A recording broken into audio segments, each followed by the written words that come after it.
Hey, coucou! Comment ça va? Moi ça va. Bienvenue dans cette nouvelle vidéo. Ici, la fille qui vous dit à bientôt tout le temps et qui revient un mois et demi après.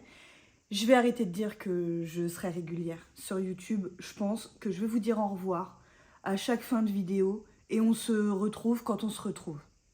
Ça vous va comme ça les copains? Parce que la vie est faite de plein d'aléas et que je prévois à chaque fois de filmer et de faire du montage et tout, et puis que ça se passe jamais comme prévu. Je ne sais pas si je vais pouvoir le boire tout de suite. Non, je vais le laisser reposer. Voilà, j'ai amené ce que j'étais en train de boire. Alors, parce qu'une fois, je vous avais dit, est-ce que ça vous intéresse que je fasse une vidéo des thés que je bois, des tasses que je collectionne et tout? Bon, parce que j'ai un délire avec les livres, mais j'achète aussi beaucoup de tasses, voilà. Il y en a, c'est les sacs à main. Moi, franchement, ça va, ça coûte pas cher.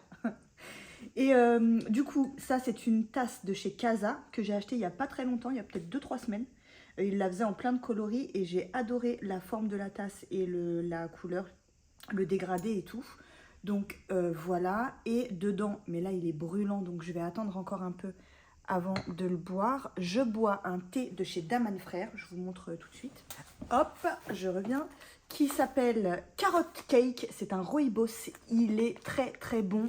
Je l'adore, c'est grâce à la copine Amandine, dont je commence à beaucoup vous parler, parce qu'en plus de m'influencer sur certaines lectures, de plus en plus d'ailleurs, on parle souvent aussi de thé, et celui-ci, c'est elle qui m'en avait parlé. L'année dernière, je m'étais pris, pour ceux qui se souviennent, qui étaient déjà là, le calendrier de l'Avent de chez eux.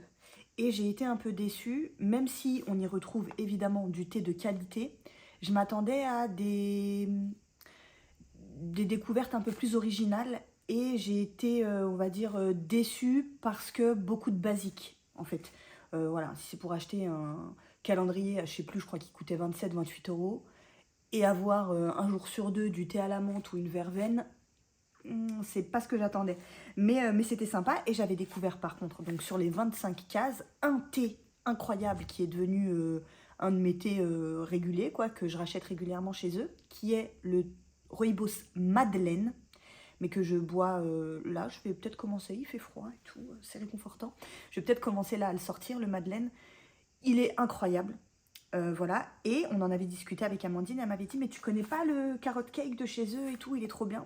Et donc c'est un rooibos avec de la cannelle, du gingembre, de la carotte et des arômes d'amande, de noix de pécan et de biscuits.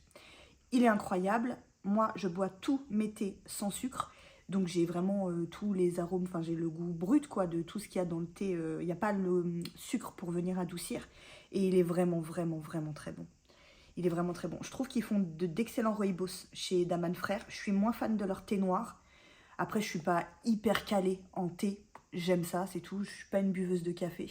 À part exception, vraiment, c'est très rare. Mais j'ai énormément de thé. Il faudrait un jour que je vous montre. Mais je trouve sympa de faire ça comme ça. À chaque fois que j'ai une tasse dans les mains que j'ai jamais encore montré en vidéo, et que je bois un thé, pareil, dont je vous ai jamais parlé, je ferai ça, je trouve ça plus sympa. Il est encore un peu trop chaud. Je suis trop pressée, calme-toi. Sinon, comment ça va vous? Moi, ça fait un moment du coup. J'avais commencé à filmer un bout de vidéo que j'ai monté et tout en plus, hein, qui faisait même une vingtaine de minutes, je crois. Mais j'ai laissé tellement de temps passer entre ce premier rush et aujourd'hui que ça a plus trop d'intérêt, parce que c'est revenir trop en arrière, et j'ai l'impression que ça perd pas de sens, parce que je vous parle de moments que je vivais à ce moment-là, mais du coup j'ai tellement avancé là dans mes lectures et tout que ça me paraît trop lointain. Du coup, ce qu'il faut retenir du rush précédent, quand même, c'est mon mea culpa par rapport à Daphné du Maurier. Je m'excuse, voilà, vraiment, mes plus plates excuses envers celles et ceux, j'allais dire, mais celles, il n'y a pas de garçons, il n'y a pas beaucoup, hein, ici. Qui m'avait dit non mais Daphné du Maurier tu peux que aimer, c'est trop bien machin, ma cousine Rachel j'ai adoré, et Rebecca, et je sais que ce sont des classiques et des incontournables, et évidemment que je pouvais pas passer à côté. Et c'est bien pour ça que je les ai dans ma bibliothèque et que j'aurais pu m'en séparer depuis longtemps, mais que je persistais à me dire non, garde-les parce que c'est sûr qu'à un moment donné, ce sera le bon moment. C'était pas le bon moment pour Rebecca pendant longtemps. J'ai cru préférer commencer par ma cousine Rachel. C'était pas le bon moment pour ma cousine Rachel. En revanche, j'ai lu Rebecca et mea culpa. Incroyable. Chef-d'œuvre. Chef-d'œuvre, mais je vais finir par me le renverser dessus en fait. Chef-d'œuvre, mais pas pour l'histoire. Chef-d'œuvre par rapport à l'idée de l'auteur. Tu vois, ce genre de livre auquel tu continues de réfléchir après l'avoir terminé et tu te dis, waouh, mais c'est fort quand même. Le livre s'appelle Rebecca. Il porte le nom de la défunte d'un gars qu'on rencontre dans le livre qui va se remarier avec une nouvelle Madame de Winter. Donc ce sera sa nouvelle épouse, Rebecca étant l'ancienne, puisqu'elle est morte. Donc le veuf va se retrouver une nouvelle femme. Ok. Le livre porte le nom d'une morte. La personne qui nous raconte l'histoire, la narratrice, à la première personne et tout, c'est la nouvelle Madame de Winter. Et quand tu refermes le bouquin, tu te rends compte que tu as passé 600 pages avec une nana qui n'a pas de prénom dans le livre. C'est quand même fort. Donc elle a réussi, en plus des personnages qui, eux, restent complètement envoûtés, habités par cette femme qui n'est plus, elle a même réussi à faire passer ce truc-là avec le lecteur. C'est fort, hein. Et c'est un livre qui a 70 ans. Franchement, chapeau. Ah, première gorgée. Je fais beaucoup de bruit quand je bois. Je vous prie de m'excuser. Hein. Je sais qu'il y en a qui détestent ça. Mais moi, on l'entend descendre dans le gosier. Ça y est, je commence à dire n'importe quoi. Bon. Sinon, je voulais faire un point avec vous concernant mon pumpkin. Mon pumpkin, je vous avais présenté une pile à lire de 12 livres. Sur les 12 livres, j'en ai lu 6. Je prends mon petit carnet de lecture. Sur les 12 livres dont je vous avais parlé, j'en ai lu 6. Mais j'ai quand même complété les 12 catégories des 3 différents menus. Et j'ai remplacé certaines lectures que j'avais prévues par d'autres bouquins. Alors, rapidos, pour Automne, douceur de vivre, j'avais prévu de lire Les Thés meurtriers d'Oxford, le tome 3, je l'ai lu. J'avais prévu de lire Pax, le tome 2, je ne l'ai pas lu et je l'ai remplacé par un Tracy Chevalier, Prodigieuse créature. J'avais prévu de lire Sorcière, la puissance invaincue des femmes. Je l'ai commencé en audio, j'ai pas accroché, j'ai laissé tomber et à la place, je suis en train de lire un livre donc, par lequel je l'ai remplacé. Je vous en parle tout de suite après. Et ensuite, j'ai remplacé ma cousine Rachel par Rebecca. Donc, j'ai bientôt terminé le menu Automne douceur de vivre. J'ai terminé le menu Automne frissonnant. C'est le premier menu que j'ai validé. J'ai lu La Saignée que j'avais prévu de lire. J'ai lu Scurry, le tome 1. J'ai lu Deuil de miel. Et j'ai remplacé Zéphyr Alabama par La sorcière de Silcy, dont je vous avais parlé dans une vidéo précédente. Dernier menu, Automne crépusculaire, j'ai lu Ne la réveillez pas, d'Angelina Delcroix. J'ai remplacé Le faiseur de rêves par À l'ombre de Winnicott, qui a été ma plus belle lecture de la saison, pas de l'année, mais de la saison. Franchement, ce livre, je vais m'en souvenir très longtemps. Et coup de cœur. Allez, on peut le dire, franchement, À l'ombre de Winnicott, pépitas. Et le chant du loup, le chant du loup, je suis en train de pas le lire, mais de le remplacer par un bouquin. Donc en fait, les 2 lectures que j'ai en cours sont en train de clôturer mon Pumpkin Autumn Challenge 2024. Je vous parle des 2 lectures que je suis en train de lire. Absolu. Les Mobilisés, c'est le tome 1 de Margot Dessen et c'est chez Big Bang.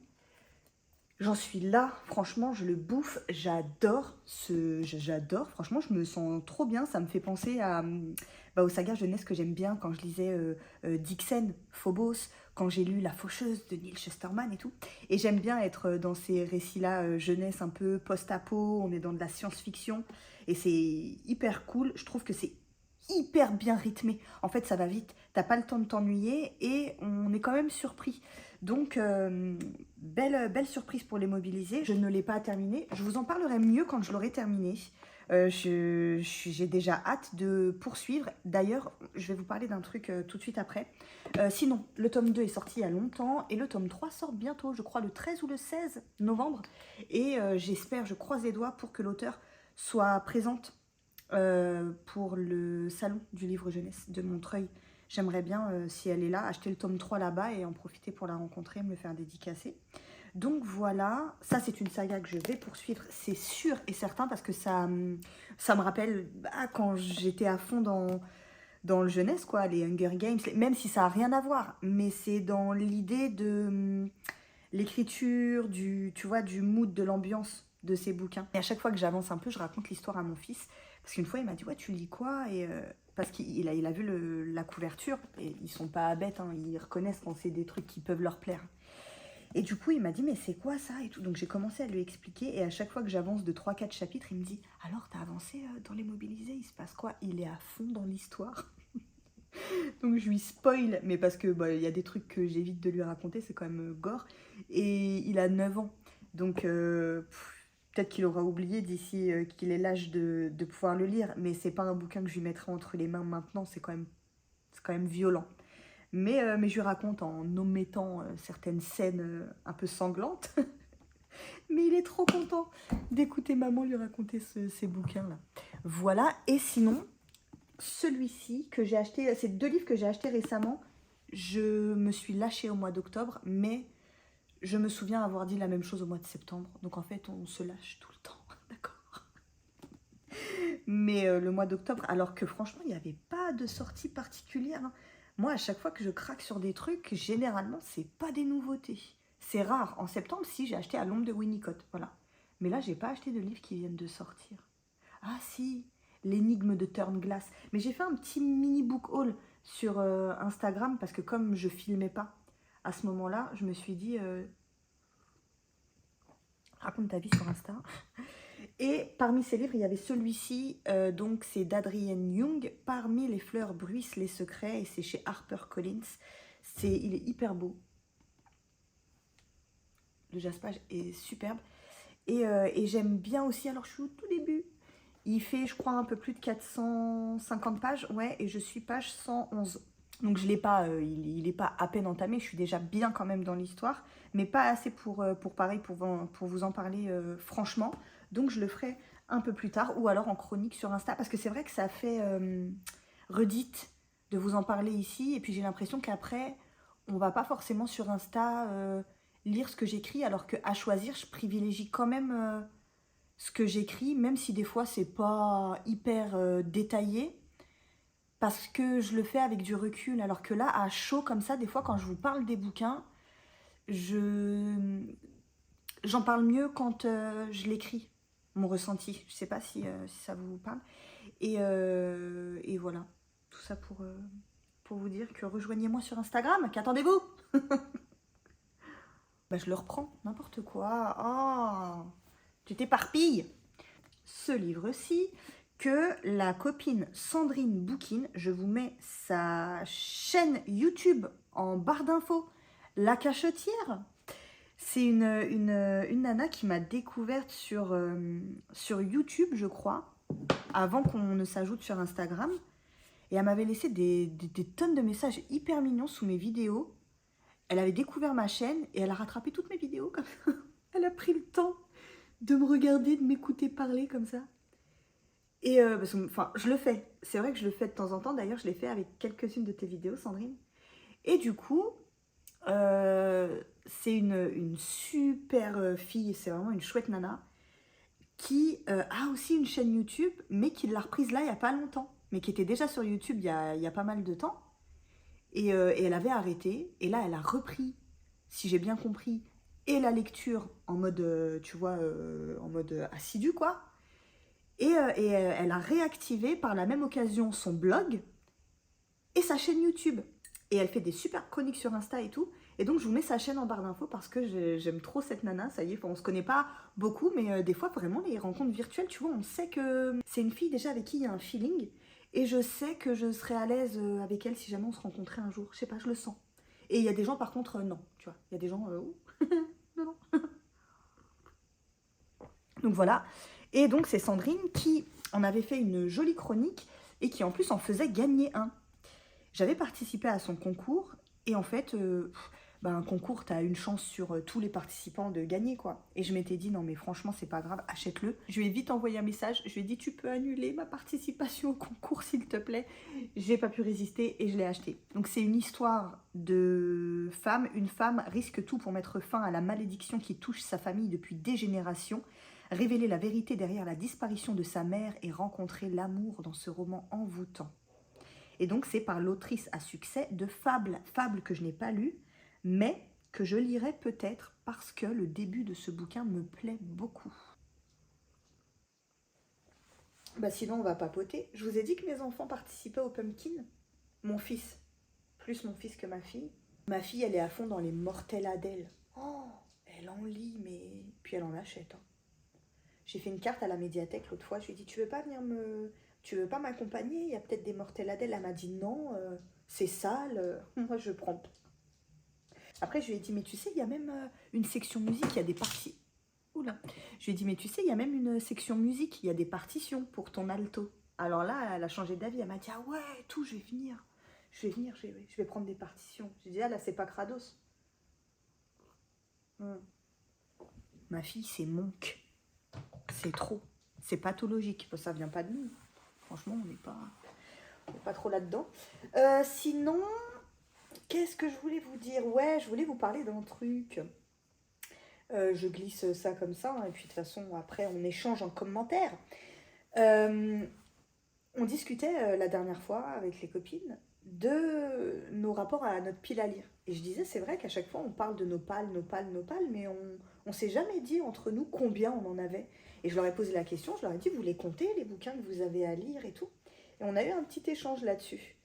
Et parce que moi, j'ai donc ma pile à lire qui est mise à jour sur Livre Addict, c'est la plateforme que j'utilise. Et par contre, j'y ai pas ajouté mes suites de saga. Et il y a certains livres de liseuse, enfin bref, et la dernière fois j'ai fait le point. Et l'année dernière, fin d'année 2023, j'étais à 78 bouquins dans ma pile à lire. Certains diront que c'est énorme, d'autres me diront petite joueuse.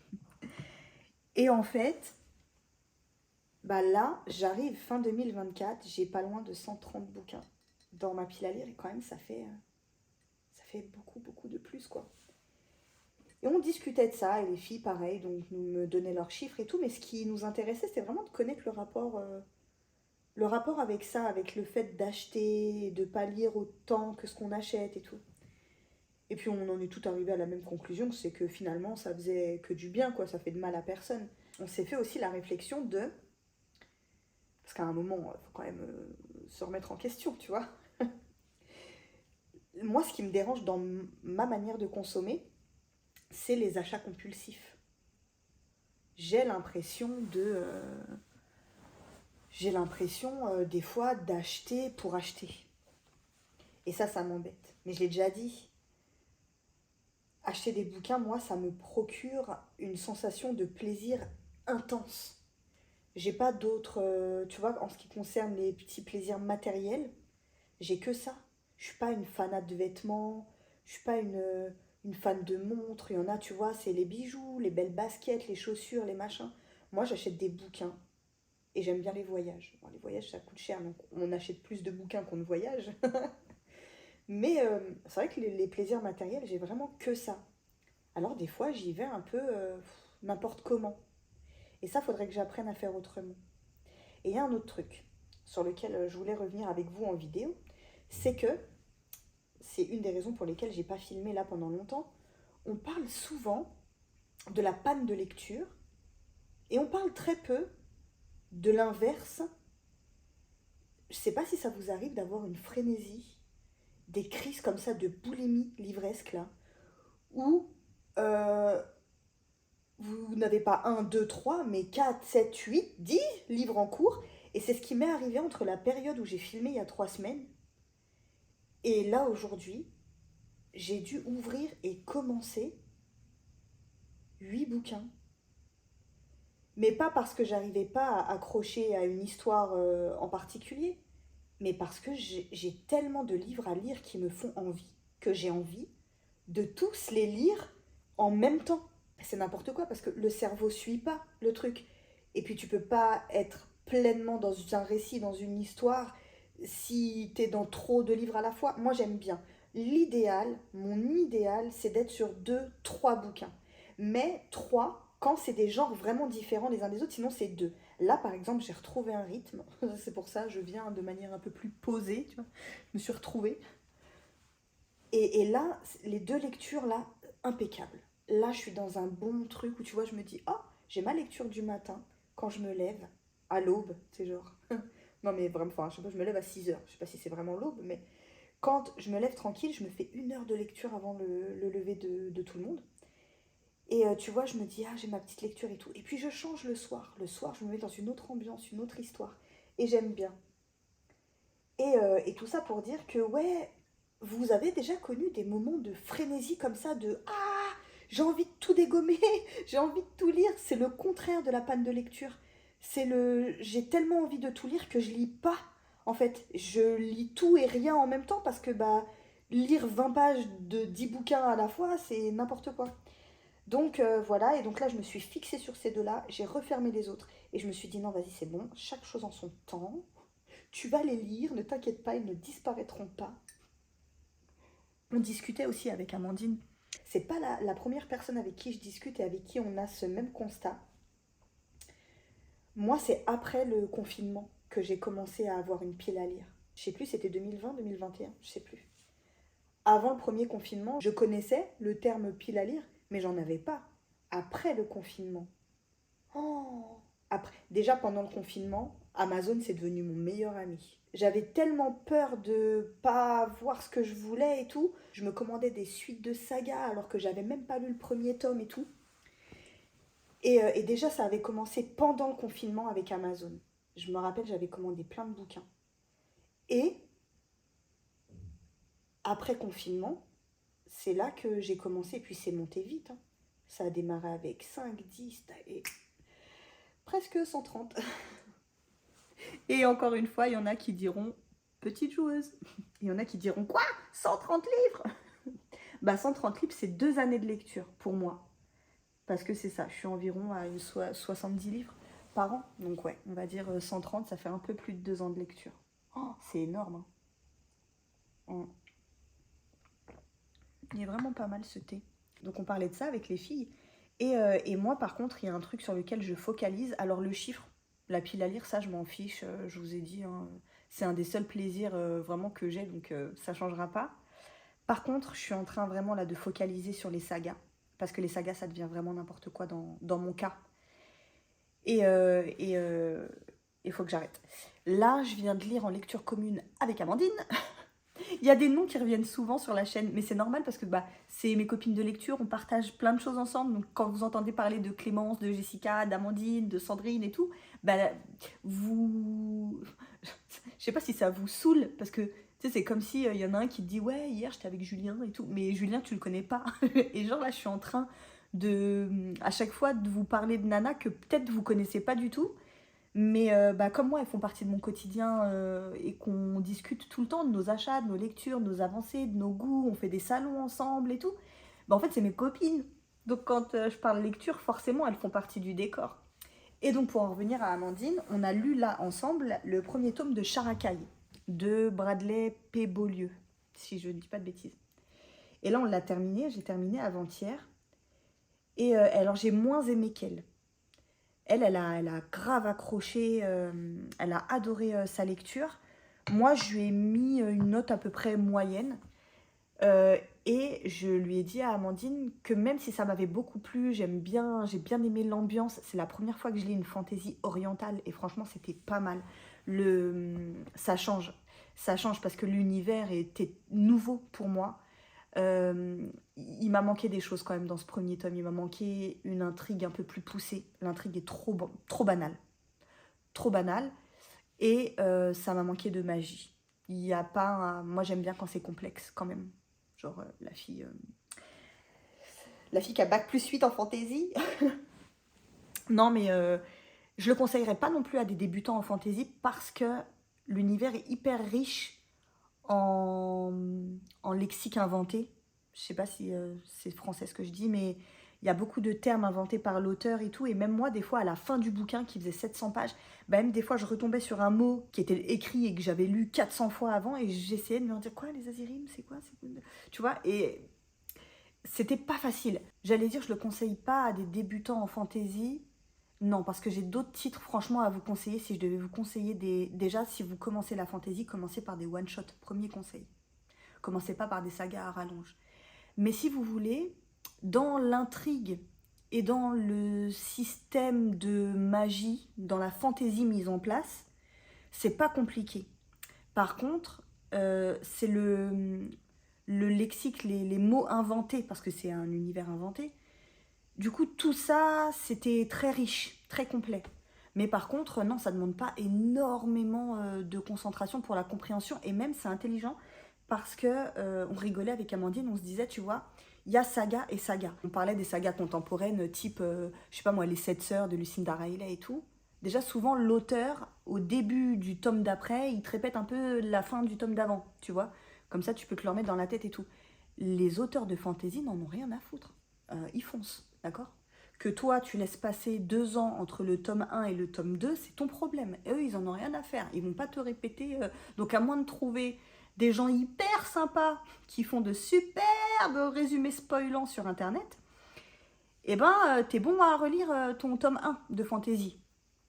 Et on disait ça avec Amandine, on disait, ouais, c'est vrai, une saga contemporaine, feel good, romance, machin, thriller. Bah non, finalement, le thriller, une fois que tu connais les enquêteurs, machin, tu sais que tu vas être sur une autre enquête. Enfin, tu vois, le fil rouge, c'est pas. C'est les enquêtes. Donc finalement, comme tu changes d'enquête, tu peux suivre une saga de thriller en espaçant tes lectures. Et la fantasy, ils s'en foutent, ils y vont quoi. Et on parlait de ça, et je disais, ouais, mais ça, c'est ce qui se passe dans le Sharakai.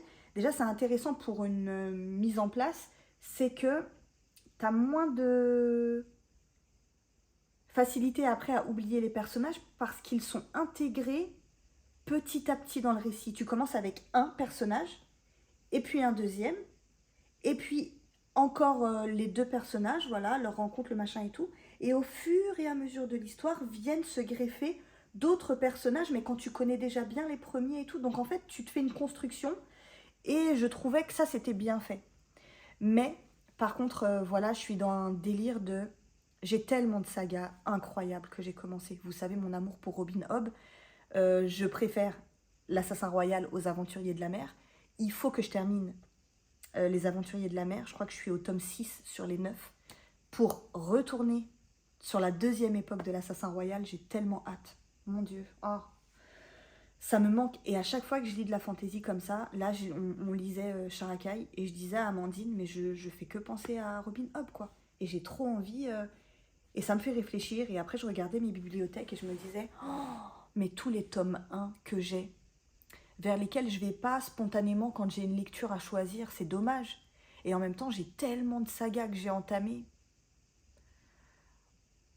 Je sais pas, il va falloir que je fasse un truc avec mes sagas. Je pense que celles qui sont en attente depuis trop, trop, trop longtemps, vers lesquelles je vais pas, tu vois, vers laquelle je ne tends pas la main.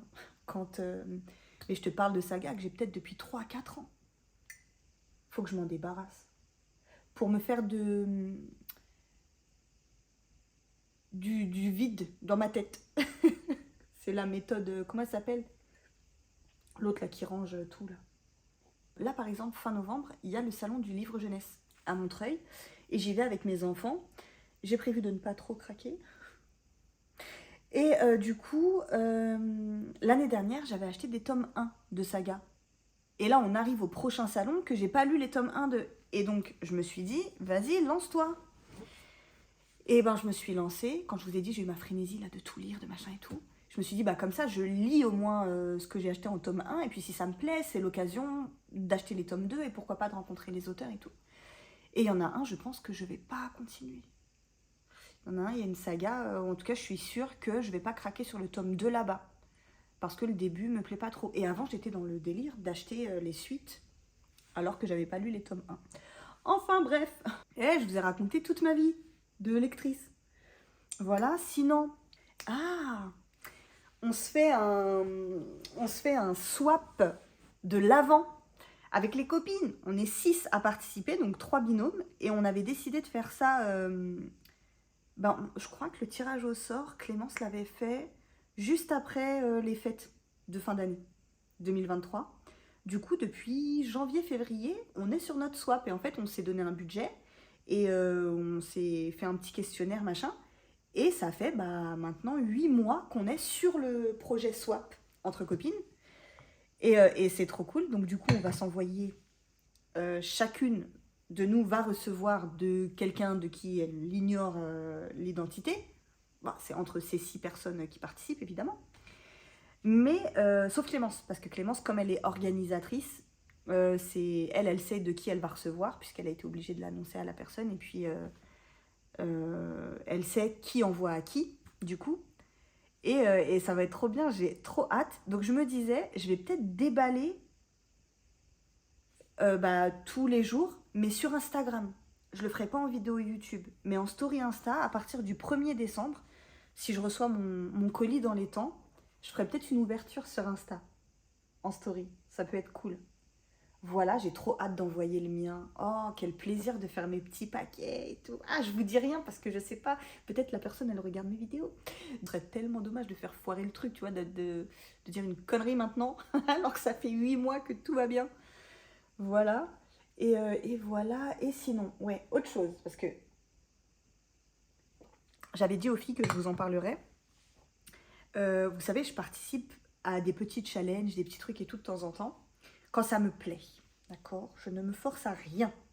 J'ai participé cet été au tournoi des 2 lecteurs qu'organisent Ellie et Célène sur le Discord d'Elisa. Je vais essayer de copier. Alors, je sais copier des liens, mais à chaque fois que j'essaie de le faire avec un lien Discord, je vais essayer de le faire, d'accord?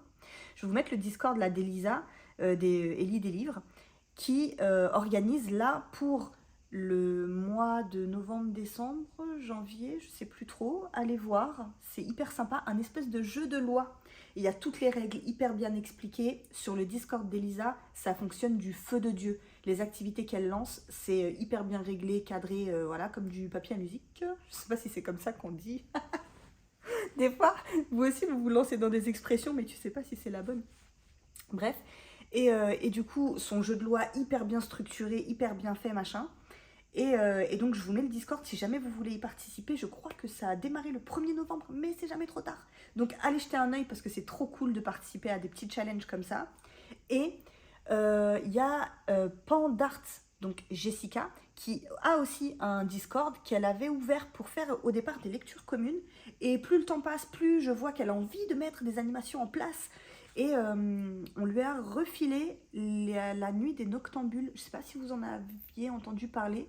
C'est une nana qui tenait un groupe Facebook depuis des années, je crois, et qui organisait des nuits de lecture avec des nanas. Et je crois qu'il y a eu un espèce ça s'est un peu essoufflé sur Facebook. Et puis les filles qui géraient le truc ne pouvaient plus trop le gérer apparemment parce que vie de famille, machin.